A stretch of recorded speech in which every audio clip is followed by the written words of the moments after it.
Hi everyone and welcome to Still Single. My name is Toju. Still Single helps single Christian women find contentment, joy and hope in their single season. So in this video, I'm going to talk about episode 3 of Still Single Stories, which is Nina's Envy.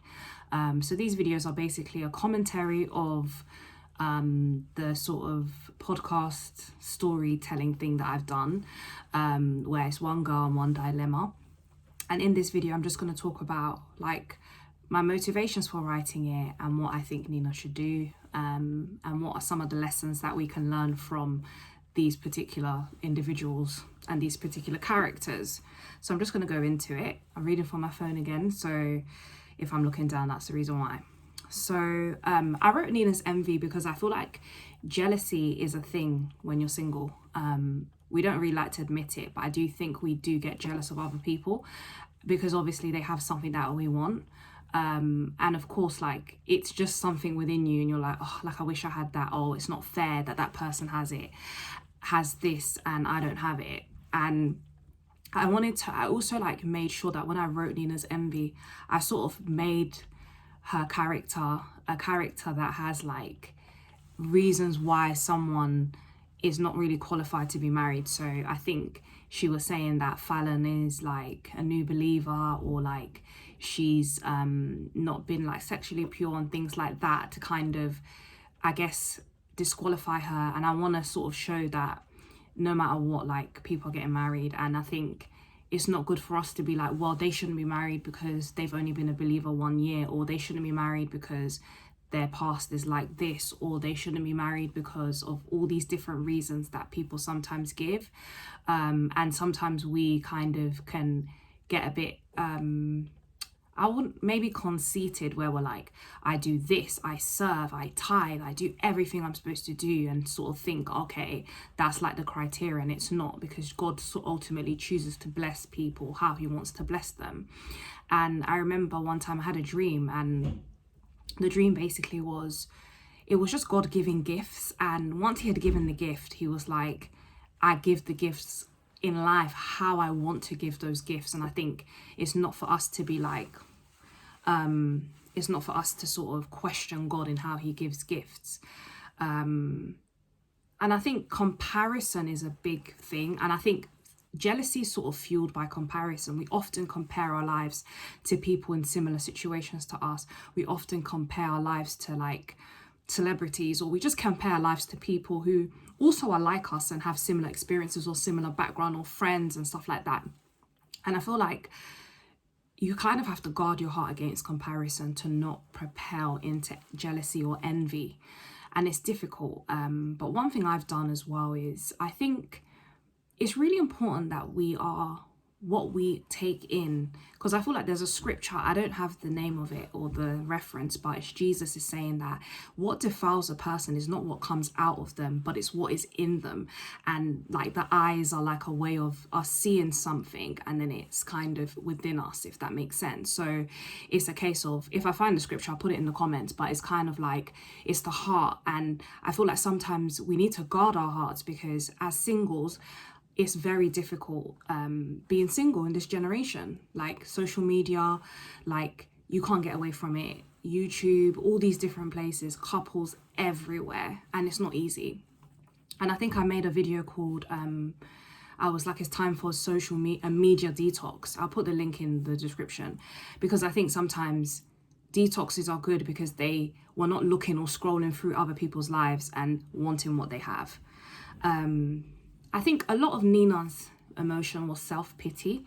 She was very pitiful. She was like, oh, will it ever happen for me? I do everything, like, oh, it's a shame. Like, she was kind of remunerating into like kind of getting within herself. But yeah, I think self-pity is not good. I think there's a quote, and it's like, self-pity is like a bottomless pit. Like, it just keeps you down and down and down.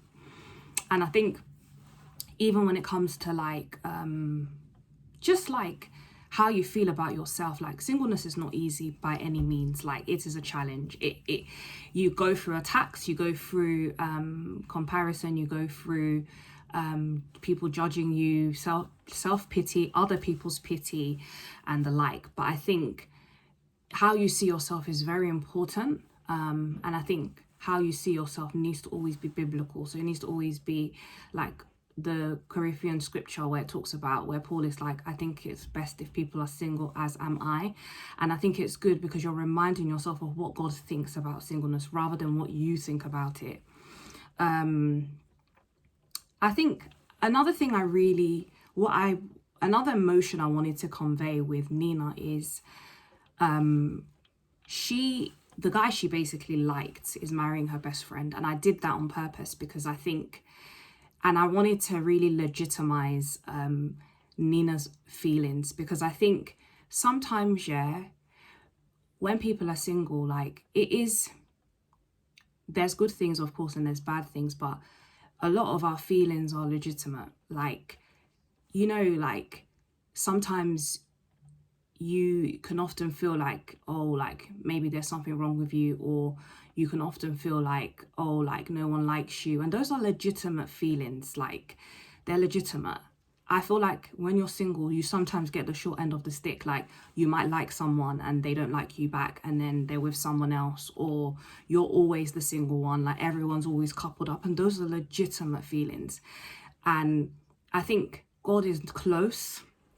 Like God sees those feelings and you should take it to him. And I think I really wanted to show that, this is like some of the struggles that singles are going through, like being the only couple, like people just feeling sorry for you, you feeling sorry for you, things not working out, like relationships not working out, failed dating encounters, like being heartbroken. Like there's just so much in there that I don't think people necessarily think about when they think about people being single, especially believers, because I think oftentimes people can just be like, oh, you'll find someone, or like, oh, don't worry, God's got someone for you in his time. And a lot of people can easily just say that, and they mean well, but I think God sees it more, God feels it more. And I think what I wanted to also like highlight is God also is able to be close to you in that time. It kind of reminds me of the Samaritan woman, and she ultimately had obviously a need, like, and obviously I don't know the history behind like the men that she had married, but people are like, obviously she's had many husbands, but some people say like men divorce women in those times, so you don't know if like people had always been divorcing her and it's not necessarily her choice. We don't know the background, but in her case, like she went through a lot, and her 5 husbands, and the man that she's with is not her husband. But the way that story goes is, sometimes remember that God is personal. So God is such a personal God. So she basically like, obviously she's a Samaritan woman. They normally go around wherever they go to get to wherever they need to be. They never go through Samaria. And Jesus went through because he had to see her. And she would obviously leave at a particular time to avoid the shame and embarrassment of the women like insulting her and stuff. And God knows, like he's like, I know she leaves at that time and I'm gonna come there at that time. And that's God. Like he's such a personal God. And I really believe that, like, go to God, like really go to God and tell him how you feel. I do that all the time. Like I try my best to really lay out my feelings towards like everything in singleness, and the struggles and the pain and some of the things you experience. But I really, really believe that God will meet you where you're at, because he's a personal God, and you can see it with the fact that he sent Jesus. A lot of religions don't have a personal God that comes down in human form, but that's what God did for us. So make use of that. Make use of remembering that God is personal. And with jealousy and envy, like tell God, like who cares, like who is actually listening to your prayers, like other than you and the Lord. Like tell him what you think, and what you're experiencing. And then finally, in terms of what Nina should do, I feel like Nina should tell another friend, because I think it's just too awkward for her to say to her best friend, oh, like, I knew this guy and now you're dating, this is your husband, or what have you. I think she should just tell another friend. She should start with God and then tell another friend and take it from there.